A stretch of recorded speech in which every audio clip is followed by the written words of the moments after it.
কিছু কিছু মানুষ হয় ডাক্তারি পয়সা রোজগার করার জন্য করে, তোমাকে দেখে মনে হয় তুমি ডাক্তারিটা ভালোবেসে করো। কোন পয়েন্টে তুমি ডাক্তারি করতে যে তোমার ভালো লাগে এইটা কবে থেকে রিয়েলাইজ করলে? সম্ভবত প্রথম থেকে, কারণ এটা না শিক্ষক কে তার উপর ডিপেন্ড করে, গুরু কে তার উপর। ঠিক। সো ফর্চুনেটলি ফর মি, আমি বলছি না অনেকেই হয়তো এটা পেয়েছেন, আমার যারা গুরু কলেজে যারা ছিলেন তারা প্রবাদ প্রতিম, এবং তারা যেভাবে পেশেন্টদের সঙ্গে কথা বলতেন, যেভাবে পেশেন্ট দেখতেন, তার মধ্যে একটা ইন্টারেস্ট ছিল।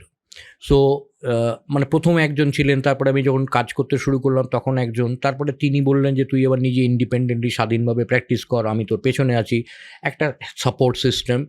সেই জন্য মনে হয় ওটা প্রথম থেকে একটা মজ্জাগত হয়ে গেছে যে এনজয় হোয়াট ইউর ডুইং, যেটা আমি শিক্ষার প্রসঙ্গে একটু আগে বললাম। একদম।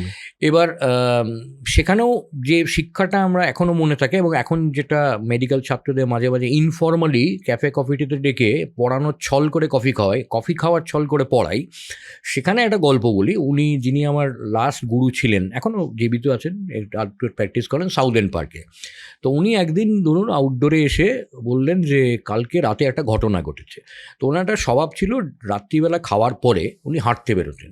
হাঁটতে বেরিয়ে সাউদার্ন পার্কে একটা ঝাঁচকচকে পানের দোকান, সেখান থেকে একটা বেনারসি পান জর্দাদি খেয়ে আবার হাঁটতে হাঁটতে বাড়ি চলে যেতেন। কালকে পানের দোকানের লোকটা বলল, বুঝলি